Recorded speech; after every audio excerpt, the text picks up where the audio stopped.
Fala pessoal, todo mundo bem por aí? Bom, chegamos na nossa última aula do ano, ainda bem. Hoje nós vamos falar sobre o assunto da unidade 4. Vamos falar sobre os métodos contraceptivos, também conhecidos como métodos anticoncepcionais, beleza? E aí, como vocês estão vendo nessa imagem, tem algumas amostras, né, alguns exemplos aí desses vários tipos de métodos contraceptivos e tal. E eu queria chamar a atenção para uma coisa muito importante que eu vejo essa discussão por aí, entre as mulheres, na internet e tal. E eu pude perceber isso nas pesquisas que eu estava fazendo para pegar material de imagem para fazer essa aula, né? É, quando eu coloquei no Google sobre os métodos contraceptivos e fui procurar imagens, eu percebi que as imagens elas eram basicamente destinadas às mulheres. Então tinha lá imagens de meninas com vários métodos contraceptivos, tinha alguma menina segurando algum tipo de método contraceptivo, seja uma camisinha, seja uma pílula, enfim, né? E é muito curioso, porque eu vejo também bastante discussão sobre, quer dizer, entre as mulheres e homens, sobre os métodos contraceptivos. Porque se nós formos lembrarmos das nossas últimas aulas, os homens eles liberam aí cerca de 300 a 500 milhões de espermatozoides a cada ejaculação, ou seja, a cada relação sexual que ele realiza. E o homem ele pode realizar várias relações sexuais ao longo do mês, ou seja, ele pode engravidar várias mulheres ao longo de um mês. Entretanto, uma mulher, depois que ela engravida, ela passa pelo período de gestação e ela vai ficar 9 meses sem conseguir engravidar. Então, essa é uma discussão bastante pertinente. Por que a grande maioria esmagadora dos métodos contraceptivos eles são destinados a mulheres e não aos homens? E ainda assim, existe uma outra condição bastante importante da gente comentar que muitos dos métodos contraceptivos utilizados pelas mulheres, eles têm vários efeitos colaterais. Então fica aí uma questão para vocês pesquisarem por conta própria, né? Para vocês discutirem entre vocês, entre outros amigos e etc., que é um assunto bastante pertinente, né? Bom, então vamos lá, vamos seguir aqui. Contracepção. Aí tem essa imagenzinha aqui, né, da camisinha com uma cartelinha de pílulas anticoncepcionais, que são basicamente os dois métodos mais comuns utilizados pelas pessoas, né? E o ideal é que esses métodos eles sejam combinados. Então, mesmo que a mulher, que a menina, ela faça o uso da pílula anticoncepcional, ainda assim é muito indicado de que o homem ele faça a utilização do preservativo, da camisinha, né? Porque a utilização de camisinha não é apenas para evitar a gravidez, mas também é muito importante para evitar as infecções sexualmente transmissíveis, tá? Que antigamente eram chamadas de DSTs, né? De doenças. Por que não são chamadas mais de doenças? Porque, na verdade, como são causadas por agentes patogênicos, bactérias, fungos, vírus, então esses organismos eles causam infecções, tá? E aí doenças elas são outras coisas que não causadas por micro-organismos e vírus e etc, tá bom? Então é muito importante os meninos e as meninas entenderem que a combinação de dois métodos contraceptivos, sempre sendo um deles a camisinha, né, ou preservativo, né, é muito importante porque existem as infecções sexualmente transmissíveis, beleza? Que inclusive é um assunto que eu vou discutir com vocês no nosso plantão. Então eu não vou trabalhar aqui sobre as ISTs. As ISTs nós vamos falar no nosso plantão de quinta-feira. Fechou? Então vamos lá. Por definição, contracepção é o ato de evitar a gravidez. Os métodos desse controle incluem medicamentos, procedimentos, dispositivos e comportamentos. O termo métodos anticoncepcionais também pode ser utilizado, tá? Então é para evitar a concepção. A concepção nada mais é do que o que resulta do encontro do espermatozoide com o óvulo, né? A fecundação, como nós estávamos vendo aí.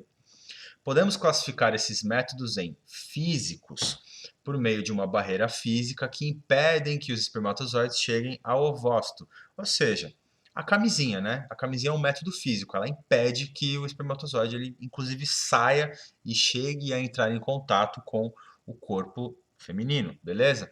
E também métodos químicos, por meio de produtos que podem matar os espermatozoides, como os espermicidas, né, que são algumas substâncias que vão impedir com que os espermatozoides eles vão se movimentar e aí, consequentemente, eles vão morrer ali, né?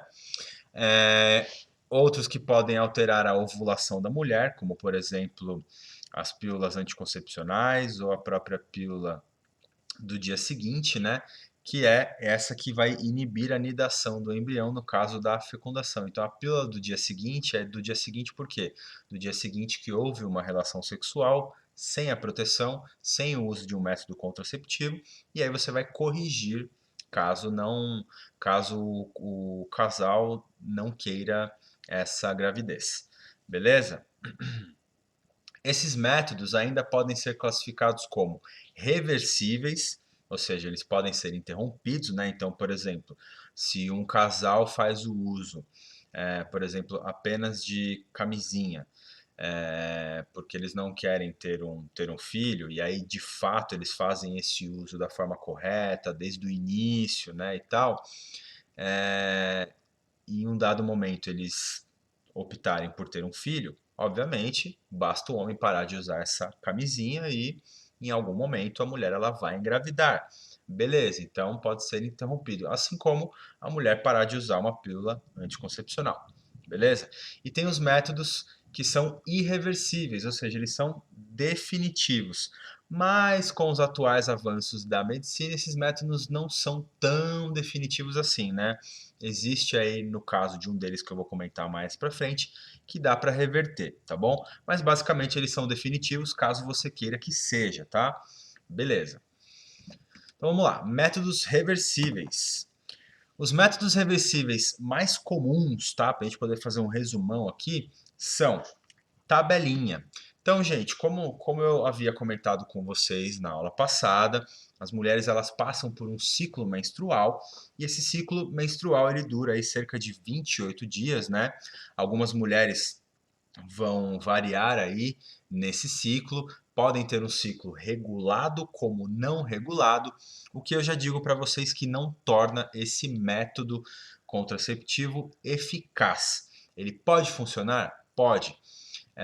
A mulher ela tem um fluxo, quer dizer, um ciclo menstrual bastante regulado, ela conhece bastante o ciclo dela, ela faz esse acompanhamento, seja por meio do calendário, seja por meio de um aplicativo. Meninas, saibam que existem aplicativos muito bons que servem justamente para auxiliar vocês aí no acompanhamento do ciclo menstrual, mesmo que vocês não contem com esse método contraceptivo, né, ou não irão contar com esse método contraceptivo e façam uso de um anticoncepcional e etc e tal, mas é importante para vocês conhecerem, né, como que está o funcionamento aí do ciclo de vocês. Então, para a gente voltar aqui, basicamente consiste no que? O ciclo menstrual apresenta a fase da menstruação, onde a mulher ela está descamando, né, liberando o sangue e tal, e aí ela vai passar pelo período de ovulação, produzindo ali o ovócito, né, que vai amadurecer e se tornar um óvulo para ser fecundado, e ela vai passar aí aproximadamente 3 dias antes e 3 dias depois de dias férteis, né? E aí então vai ocorrer após esses dias férteis aí o final desse ciclo menstrual. Entretanto, como eu já comentei, a regulação do ciclo menstrual ela pode ser muito variável. Então, mesmo uma mulher que apresente um ciclo menstrual bastante reguladinho, controladinho e ela saiba muito bem como está funcionando, ela conheça bastante o corpo dela ali, não é o método mais seguro, beleza? E lembrando sempre que é muito importante do homem sempre fazer o uso da camisinha por causa das ISTs, principalmente quando não é quer dizer, quando as pessoas não têm um parceiro fixo, tá? Beleza? Bom, temos os preservativos, as camisinhas, né? Nesse caso aqui, a menor é a camisinha masculina e essa maior zona aqui é a camisinha feminina. No caso da camisinha masculina é mais comum, todo mundo já sabe mais ou menos como que se utiliza, né? O homem ele vai colocar sobre o pênis dele lá, né? Ou seja, ele vai segurar a pontinha e ele vai promover aí o esticamento dessa camisinha até a base do pênis, mantendo então todo o corpo do pênis protegido por essa camisinha. No caso da camisinha feminina, ela dá um certo trabalho porque a mulher ela tem que colocar dentro do canal vaginal dela, posicionar ela direitinho ali, e aí no caso da penetração, o homem ele vai introduzir o pênis no canal vaginal dentro da camisinha feminina e aí mesmo que ele venha a ejacular, os espermatozoides eles ficarão retidos aí, não vai ter o contato com o útero da mulher, beleza? No caso da apostila de vocês, na página 320 e na página 321, tem os esqueminhas aqui de como faz para colocar a camisinha masculina e a camisinha feminina. Confiram aí no material de vocês, beleza? Tem o caso do diafragma. O diafragma são essas pecinhas aqui, né, arredondadas com esse anel na base, que serve para a mulher colocar na base do útero dela. Então, como vocês podem também conferir na página 321, tem o canal vaginal, e aí lá no final do canal vaginal começa o útero, e o útero tem uma aberturazinha, né, que é justamente tanto por onde passam os espermatozoides para irem ao encontro do óvulo, quanto por onde vai sair o bebê, por onde sai o sangue do ciclo menstrual e assim por diante. Pois bem, a mulher ela vai aplicar esse diafragma lá na base do útero dela, na parte de baixo do útero dela, logo aonde termina o canal vaginal dela. E aí ele vai colocar, vai funcionar como uma espécie de uma tampa, né? Então vamos supor que aqui seja a parte de baixo do útero da mulher, né? E ela vai colocar uma espécie de uma tampa aqui. E aí esse diafragma vai ser uma barreira física, né, que vai impedir com que o espermatozoide ele adentre ao útero da mulher e ele vá se dirigir até o óvulo para ocorrer a fecundação, certo?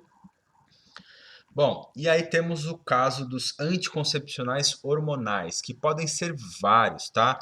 Os anticoncepcionais hormonais, o mais comum deles é a pílula anticoncepcional, aonde a mulher ela vai utilizar ali ao longo do mês e ela vai ter alguns dias de pausa entre uma cartela e outra, beleza?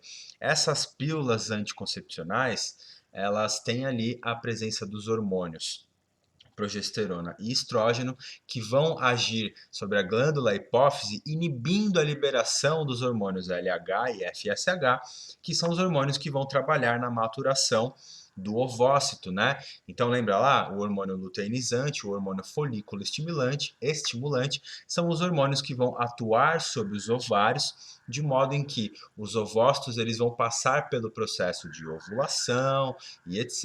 E vão amadurecer para que eles possam ser fecundados e aí então gerar um filho. Beleza.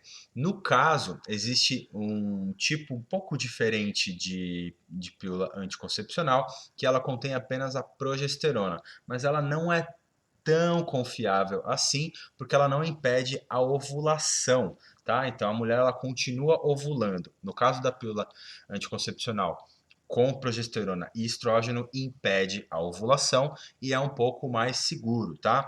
No caso, existem também as injeções anticoncepcionais, existe o adesivo anticoncepcional, existe também um palitinho anticoncepcional, que agora eu não lembro aqui qual que é o nome dele, tá? Mas ele é um dispositivozinho que ele é colocado abaixo da pele da mulher e que fica liberando ali também os hormônios estrógeno e progesterona, tá? Impedindo então esse processo de ovulação. Qual é o problema relacionado a esses anticoncepcionais hormonais?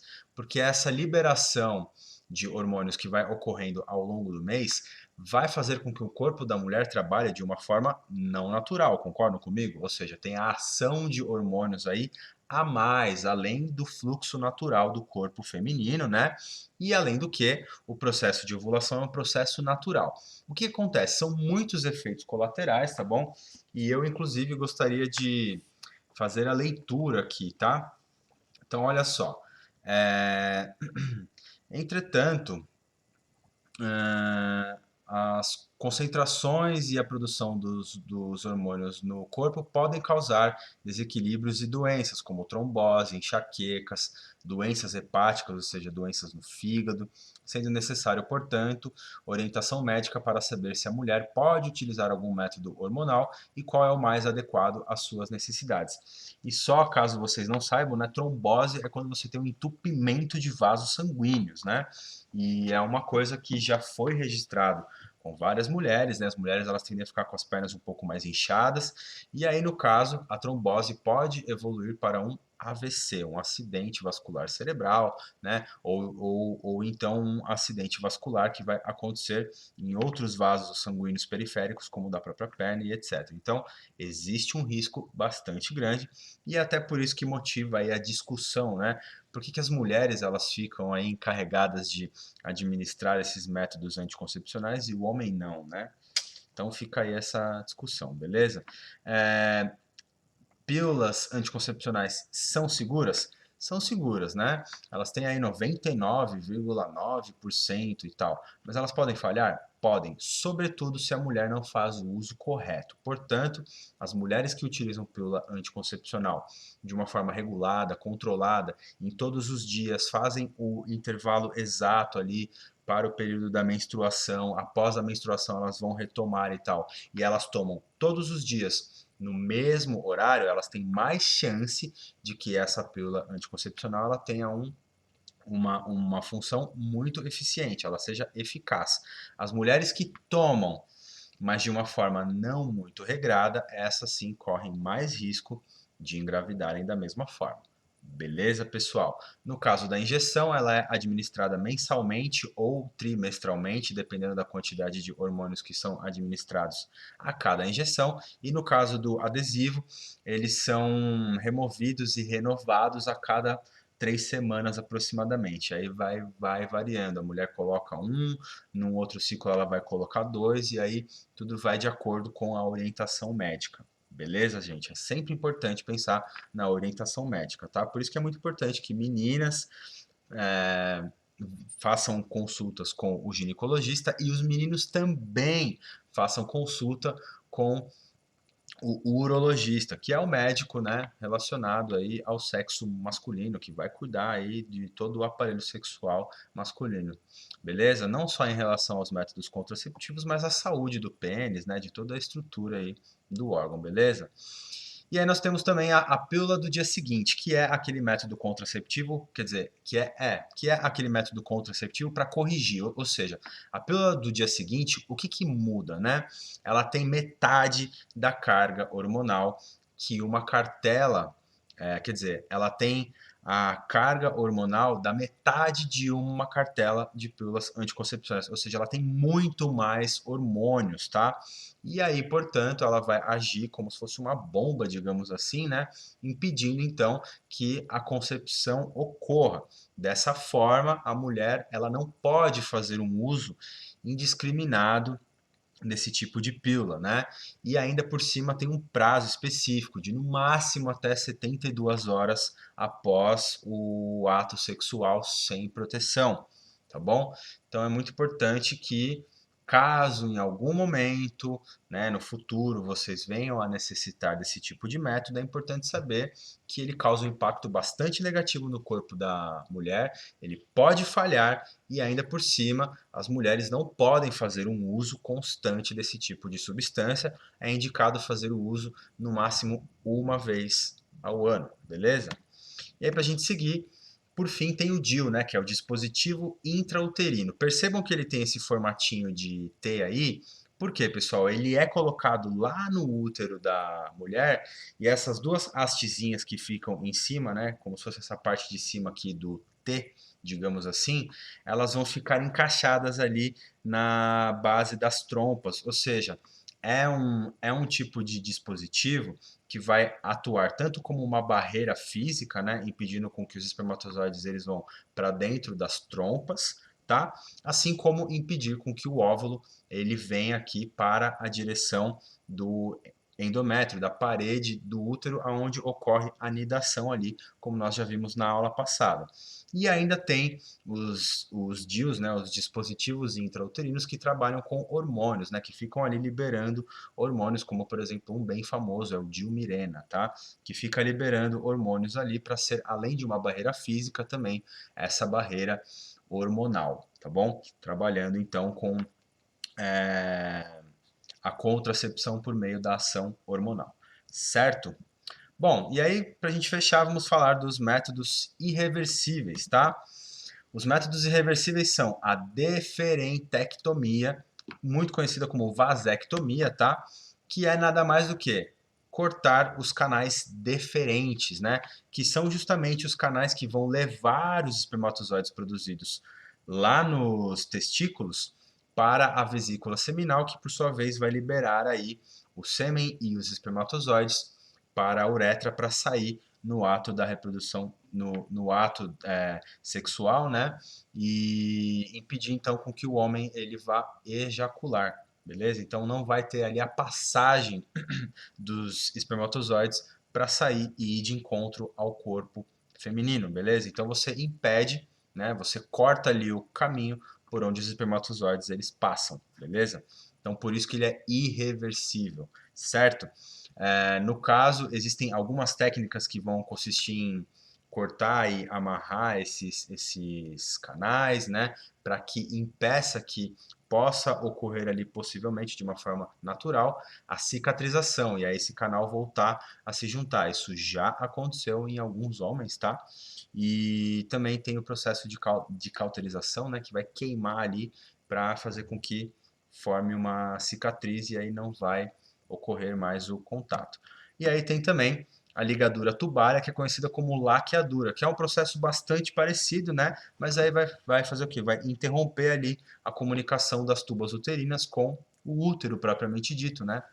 E aí então não vai ter a passagem lá do ovócito, do óvulo, em caminho, quer dizer, em direção ao útero, para que ocorra o processo de nidação, e muito menos a passagem dos espermatozoides em direção aos ovários, né, as tubas uterinas. Beleza, pessoal? Então é isso. Encerramos aqui essa parte principal da unidade 4, tá? Peço que vocês façam a leitura do material de vocês, porque isso aqui foi uma espécie de um resumo, beleza? E aí nós vamos trabalhar no nosso plantão, então, as ISTs, as infecções sexualmente transmissíveis, beleza? Então, muito importante que vocês conheçam esse assunto, que vocês fiquem bastante informados sobre isso, pois quando vocês entrarem aí na fase sexual, quando vocês começarem a ter relações sexuais, é muito importante que seja de uma forma segura, é muito importante que seja de uma forma consciente e é muito importante que vocês conheçam para que um possa ajudar o outro, né? Um parceiro possa ajudar o outro aí e tenha conhecimento sobre esses processos para evitar uma gravidez precoce, uma gravidez indesejada, né? Porque gravidez é uma coisa muito séria, é uma coisa que afeta bastante a vida, não apenas no aspecto negativo, né? Mas afeta também em termos psicológicos, em termos financeiros, né? Então, caso ela ocorra antes da hora ali, pode trazer alguns prejuízos, né? E caso seja indesejada, pode vir num momento não muito propício e tal, mas de modo geral, pelo que eu sei das pessoas que têm filhos, é uma coisa muito bacana, né? Então vocês aí, vocês podem até perguntar para os pais de vocês sobre o que é ter filho, beleza? Então é isso, pessoal. Se cuidem. Caso eu não veja algum de vocês, ótimas férias, descansem, boas festas, muita saudade de vocês e até o ano que vem. Espero muito vê-los logo presencialmente, poder abraçar vocês imunizados, lógico, né? E é isso, gente. Descansem, curtam, relaxem aí, esqueçam a escola por um bom tempo, tá? E até o nosso próximo encontro. Preciso de vocês no plantão para a gente poder encerrar e falar sobre as ISTs, beleza? Então é isso aí. Se cuidem e até mais.